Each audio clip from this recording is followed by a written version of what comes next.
महाराज श्री, मेरा प्रश्न है कि कई बार मेंटलिटी बन रहती है लोगों को कि जो मतलब ज़्यादा पैसा कमाना तो इज़ प्रपोर्शनल टू ज़्यादा सुख। फिर वो अपनी अच्छी लाइफस्टाइल के लिए ज़्यादा पैसे कमाते हैं तो लाइफस्टाइल को छोड़ के मतलब उसी चीज़ पे, पैसे पे फोकस हो जाता है। और जो मतलब अच्छी लाइफस्टाइल के लिए वो शुरू किया था और वही चीज़ मतलब छूट जाती है फिर।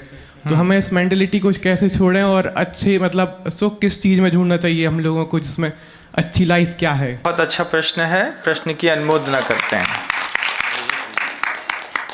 सुख हो या दुख हो, ये दोनों चीज़ें वस्तु से नहीं मिलती, बुद्धि से मिलती है।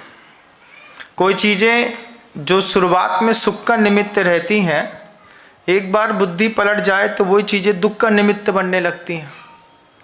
पति पत्नी के संबंध होते हैं, क्या सोच करके होते हैं कि सब अच्छा रहेगा, अच्छे के लिए करते हैं। पति पत्नी के संबंध से पूर्व में सिर्फ प्रेम और अच्छाई दिखाई देती है, लेकिन वही चीज़ें समय गुजरने के बाद जब उसी ऑब्जेक्ट पे बुद्धि बदल जाती है तो सुख की चीज़ें दुख का निमित्त बन जाती हैं। तो दुख या सुख किसी वस्तु में, व्यक्ति में या परिस्थिति में नहीं होता। सुख या दुख आपकी बुद्धि में होता है। 5 इंद्रिय के जो विषय होते हैं वो शुरुआत में अच्छे लगते हैं, इसलिए तो आदमी उसके लिए भोगता है। बाद में वही विषय बुरे लगते हैं तो फिर उसी विषय की जब बुद्धि पलट जाती है तो छोड़ करके और वैराग्य को धारण कर लेता है। 12-15 रसगुल्ले हैं, 8-10 खा लो तो शुरुआत के 4-5 में तो सुख मिलेगा, उसके बाद ठूंसना पड़ेगा। और 10 रसगुल्ले के बाद 11वां रसगुल्ला क्या है? क्या उसके स्वाद में कोई अंतर है?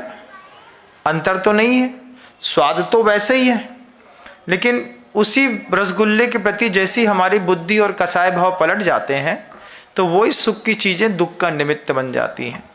तो सुख और दुख के लिए अगर जो सोचता है कि हम मेहनत करेंगे तो वास्तव में उसको अपनी बुद्धि के लिए मेहनत करनी चाहिए।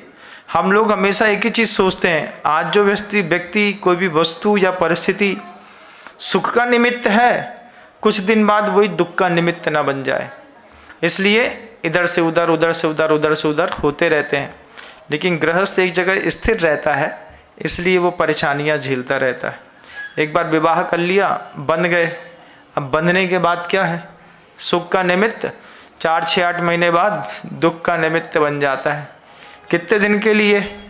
1-2 महीने के लिए नहीं, आजन्म कारावास है, भोगना ही पड़ता है।